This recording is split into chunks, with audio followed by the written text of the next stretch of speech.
Salut à vous, un petit rappel. Le HTML signifie Hypertext Markup Language. Le HTML permet de créer et de structurer une page web. Le HTML est un langage de balisage. On l'utilise avec des balises. Il y a deux types de balises.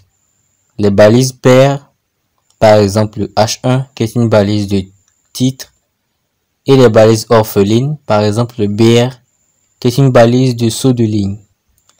C'est ce que nous avons vu dans la vidéo précédente. Maintenant, passons à notre cours du jour. Nous revoilà, chers amis. On va aller voir le code d'hier. Voilà, voici ce qu'on a fait hier, c'est ce qu'on s'est arrêté. Allons voir un peu l'aperçu. Ok, ouvrez. Voilà, c'est là qu'on s'est arrêté la dernière fois. C'était juste pour avoir l'introduction, pour voir l'introduction du HTML. Aujourd'hui, je vais vous parler, avant de commencer, de ceci. Voilà, ça s'appelle un commentaire. Ici, c'est l'entête.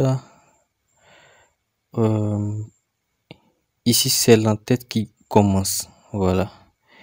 Et je fais un autre commentaire. Ici, c'est l'entête qui finit. Voilà. Donc, voici un commentaire, voici un commentaire. Voici. Ça, c'est un commentaire, il est très utile. Il est vraiment très utile. Il permet de se retrouver dans le code. Voilà. Mais soyez rassurés, hein, on va aller voir. Il ne s'affiche pas sur la page. On actualise. Voilà. Il ne s'affiche pas sur la page. Par contre, dans le code source, on peut le voir. On peut voir le commentaire dans le code source. Ça permet de se retrouver dans le code. Et aussi, vous pouvez partager votre code à quelqu'un d'autre. Si c'est bien commenté, si c'est commenté, il saura cette partie, ce que ça signifie, à quoi ça sert. Voilà. Donc, c'est à ça que c'est le commentaire en HTML. Bien, c'était pour vous montrer cela. On va passer à notre cours du jour. On va créer un dossier test 2. Voilà, on va voir les bases. Ok. On fait pareil, on ouvre notre éditeur de texte. On va ouvrir le dossier. Open folder. Test 2. Voilà. Ok. On va créer un fichier. Vous êtes habitué.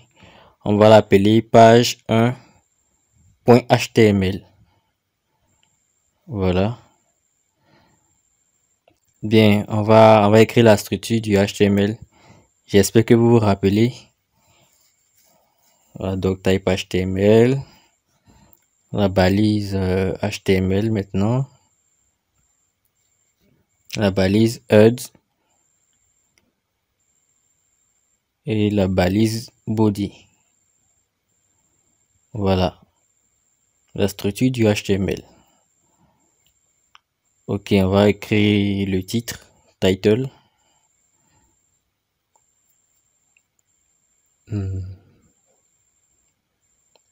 Les bases. On va mettre aussi un texte dans le corps. Un grand titre, les bases. Ok. Voilà, on enregistre. File, save. Allons voir.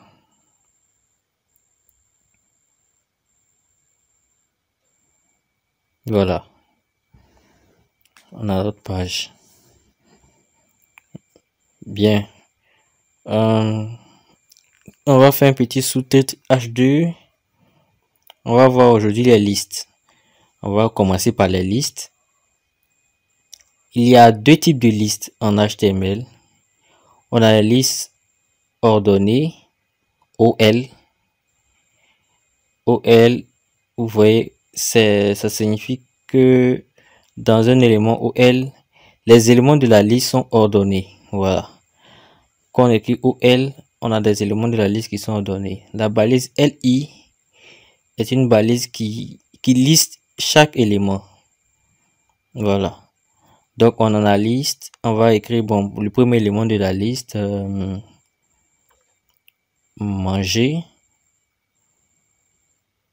Deuxième élément, coder. Troisième élément, dormir. Voilà. Quatrième élément, répéter. Répéter 1, 2 et 3. Voilà. On a notre liste et c'est dans une balise OL. Donc, ça signifie que ça sera ordonné. Allons vérifier, voir. On actualise. Hop. Voilà. 1, 2, 3, 4. On a notre liste ordonnée. Si par exemple on vient, on supprime, voilà l'élément 3. Je vais enregistrer, vous allez voir. Je vais actualiser. Voilà. Il a enlevé et là, il a ordonné. On va remettre. CTRL Z. Ok. On va ajouter un autre élément. C'est tout. On enregistre. On va voir. Voilà, il a ajouté, il a compté. Bien, maintenant nous allons voir la liste non ordonnée, UL. Voilà. Ça signifie que au fait c'est l'inverse. Voilà. Les éléments ne sont pas ordonnés. Il n'y a pas une suite 1, 2, 3, 4. Voilà. Allons voir comment ça se présente. Voilà, c'est juste des points par défaut qui sont là. Si j'enlève, bah, ça enlève. Il n'y a pas d'ordre. Donc, vous ne verrez pas 1, 2, 3, 4. Voilà, c'est ainsi. Bien, donc, vous connaissez maintenant les listes. La liste OL. La balise OL qui permet de faire des listes ordonnées. Et UL qui permet de faire des listes non ordonnées.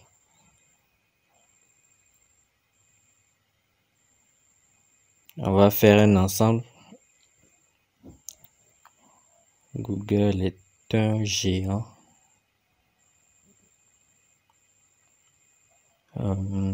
LI. Microsoft est un géant. Un autre élément. Amazon aussi. Sans oublier Apple. Allons voir. Ok, on a notre liste non ordonnée. Notre liste ordonnée. Voilà. Donc, c'est tout pour les listes. C'est pas vraiment compliqué. Nous allons passer à autre chose. Nous allons voir les liens. Les liens, c'est vraiment très important dans un site. Voilà, pour pas aller sur un site qui n'a pas de lien. D'ailleurs, même pour aller sur le site, il faut cliquer sur un lien. Voilà. On va voir, par exemple, un lien qui va vers un autre site. Donc, allons sur Google. Pour créer un lien, on utilise la balise A. La balise A. Et on met à l'intérieur le texte du lien. Voilà. La balise A ne fonctionne pas sans son attribut href. Voilà, c'est l'attribut href qui permet de guider, de donner le lien. Voilà. On met le lien absolu, c'est-à-dire le lien complet, http, https, www.google.ci. Voilà. Allons voir. Lorsque je clique, je suis sur google.ci. Si je reviens sur mon site, je clique, je retourne sur google.ci. Voilà. C'est ainsi, c'est pas vraiment compliqué. Allons voir sur Facebook. Facebook.com. Ok. Voilà, je suis sur Facebook. Donc ça, c'est un lien vers une autre page. Bon, un autre site, si vous préférez. Voilà, un lien vers un autre site. On va voir maintenant un lien vers une autre page de notre site. Ok. Allons à la page 2.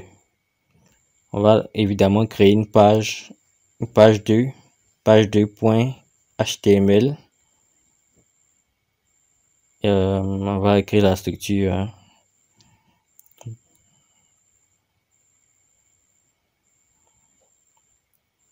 Donc, nous sommes en train de créer une autre page. La page 2. Ici, c'est la page 2. On enregistre.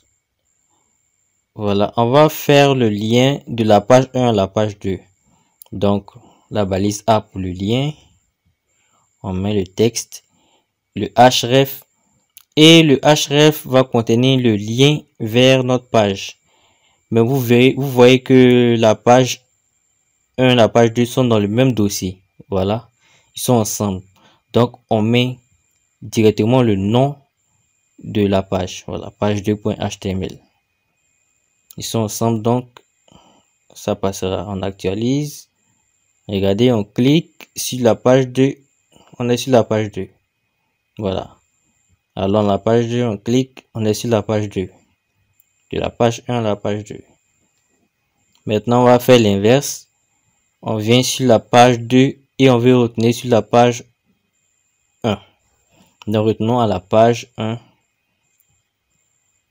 On va mettre ça dans la balise A. Page 1. Href, écrivons en minuscule. Voilà. Page 1.html.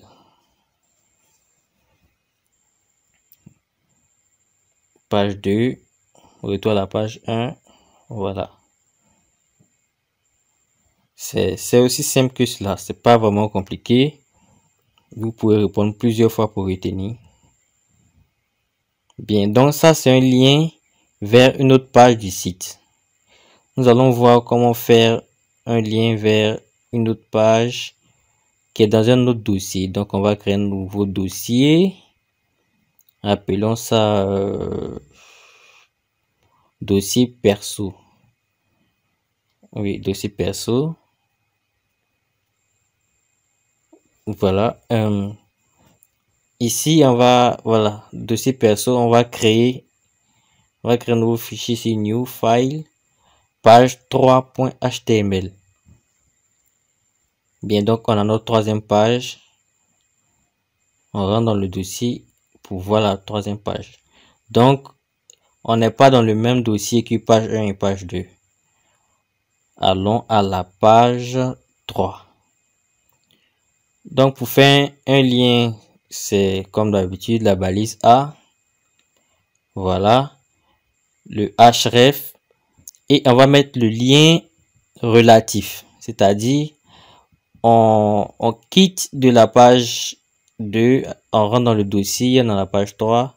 Donc, on va dans le dossier perso, / page 3.html. Voilà. On rentre dans le dossier perso et on accède à la page 3. On va mettre un contenu, voilà, dans la page 3. Façon tout ça. Ok. On enregistre. Allons vérifier. Allons à la page 2. Voilà. Et page 3. Allons à la page 3. On clique. On est à la page 3. Vous avez vu dossier. On va dans le dossier et dans la page 3. Voilà. Bien. On va retourner. Essayons de retourner à la page 1. Voilà. Ah, on va mettre ici href. Et vous voyez, nous sommes ici dans à la page 1 et la page 1 se trouve hors du dossier perso. Voilà, c'est-à-dire qu'on sort pour arriver à la page 3. On rentre dans la page, voilà, page 1, page 3. Donc pour sortir, on fait 2 points slash. 2 points slash, ça permet de sortir une fois. Donc on sort et on voit la page 1. Puisqu'on est dans le dossier, on sort et on voit la page 1. Allons vérifier. Page 1 et on a la page 1. Voilà.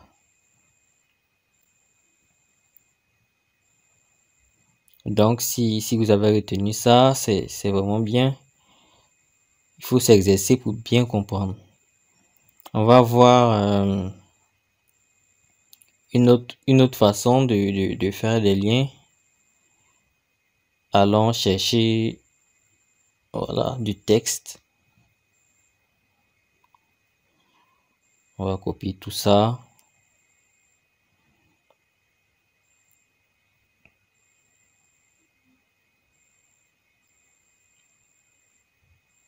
Puis je colle ici. Je vais alors, ok. Est-ce que c'est suffisant? Je ne pense pas. Voilà, c'est pas assez. On va compléter. On va compléter. Colle, je colle, je colle, je colle, je colle, je colle. Voilà, je vais faire beaucoup de texte pour que vous compreniez cette partie. Voilà. Maintenant, voilà, c'est assez long. On va voir. Ok. Voilà, on est obligé de descendre avec le scroll bar pour voir tous les textes. Ce qu'on veut faire, c'est venir ici. On va créer un titre, par exemple, Mister Commit. Voilà, ce qu'on veut, c'est d'être ici, de cliquer sur un lien et ce lien va permettre d'arriver là où on a écrit Mister Commit. Voilà. Donc, allons chez Mister Commit. Donc, le href doit indiquer l'endroit où est le Mister Commit, c'est-à-dire en bas ici. Vous voyez?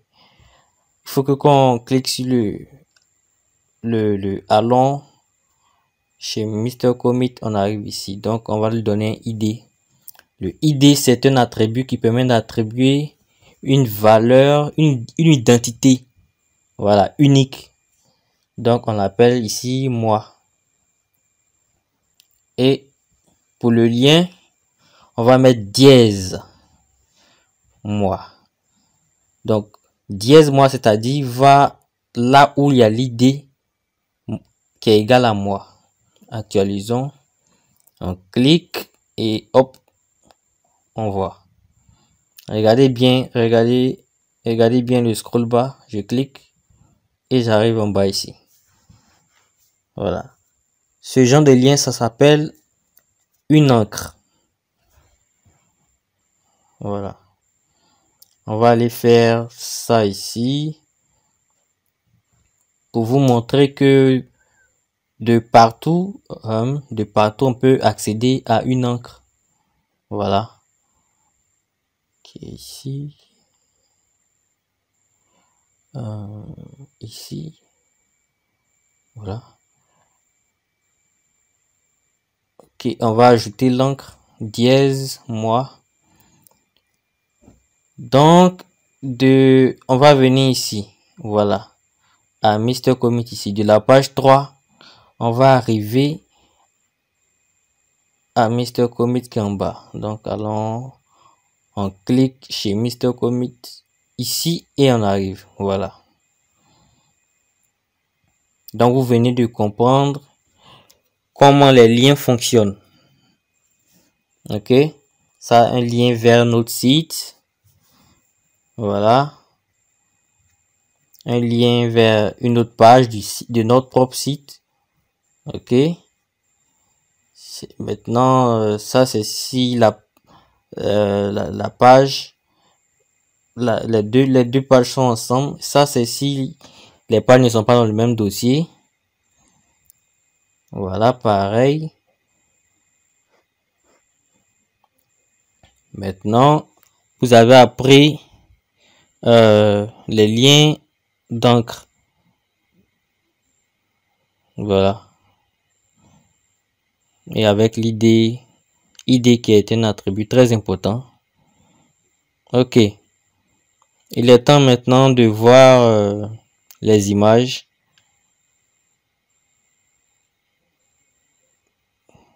On va voir les images. Pour les images, on utilise une balise qui s'appelle la balise IMG. C'est une balise orpheline. Elle représente une image. L'IMG a un attribut qui s'appelle SRC. Le SRC permet de donner le lien de l'image. Il représente en fait le href. Voilà, le href pour le A. Voilà. L'attribut alt, lui, il permet de donner une description de l'image. Voilà. Donc, allons chercher une image. Chercher une image pour placer dans le dossier ici. Bon, voilà. On va prendre cette image. Copier. Coller. Voilà. Logo.png. Retenez bien le nom. On va mettre ici logo.png. On lui donne aussi une description. Le logo de Mr. Commit. Allons actualiser. Voilà. On vient d'ajouter une image à notre page. Bien. Maintenant, essayons de mettre n'importe quoi. Vous allez voir. L'image s'affiche plus, vous voyez, mais on a toujours la description. C'est pour ça que l'attribut alt est très important. Voilà. L'attribut alt est très important. Ok. Bien, on va réduire l'image. Supposons que on veut maîtriser la largeur. La largeur, c'est l'attribut white. On lui donne la taille en pixels. Ok. En pixels. Donc, donnons par exemple 50 pixels. On actualise. Voilà, ça fait 50 pixels. On va vérifier. Clic droit, inspecter. Regardez bien, 50 pixels. La largeur. Par défaut, vous voyez, c'est 50 fois 50. C'est-à-dire que la largeur et la hauteur sont de 50-50. Quand on ne met pas, on ne précise pas la hauteur c'est height. Voilà, mettons 100 par exemple. On actualise, voilà. Allons voir, vérifier, inspecter. Regardons. Voilà. 50 fois 100. C'est la largeur fois la hauteur. Quand on ne précise pas la hauteur, ça prend immédiatement pareil que la largeur. Voilà. Ça, c'est mieux. C'est mieux. un autre attribut qui est border. Border, c'est border, vous allez voir. Regardons. Mais je mets un, voilà. Je vais actualiser. Vous voyez ce petit cadre là? Voilà, c'est la bordure de l'image. Mettons 10, vous allez mieux voir. J'actualise, voilà. C'est la bordure. Vous avez vu, Visual Studio Visual Studio l'a mis en rouge. Ok, on va mettre maintenant l'image dans un autre dossier. Actualisons. Vous voyez, l'image n'est plus disponible. Voilà. On va faire pareil. Dossier perso / logo.png. Voilà. On actualise. Parce que l'image est dans le dossier qui s'appelle dossier perso. Vous comprenez, j'espère. On va faire un autre dossier. Image. Et ici, on va ajouter cette image. Non. Cette image, une image JPEG au moins. Copier. Coller. On va renommer ça, c'est pas très joli. Hein. HTML5. Voilà. Allons la mettre dans la page 3. Voilà, ça nous permettra de nous exercer un peu. Puisqu'ils ne sont pas dans le même dossier. Voilà. Donc, on va s'exercer un peu sur les chemins relatifs. Bien, IMG, SRC égale, on sort une fois, on va dans le dossier image et on appelle l'image. Voilà. N'oubliez pas Alt, logo du HTML5. J'enregistre. Je vais voir. Ah, on est déjà là. Voilà. L'image 3 et la page 3. Voilà. C'est grand. Hein? C'est grand. Donc, on va essayer de réduire un peu. White. 500. Oh, 500. Voilà. Et 300. Oui, 300. Je pense que ça peut aller. On actualise. Voilà. Bien. Je pense que on a parcouru les éléments de base du HTML5. Voilà. À bientôt.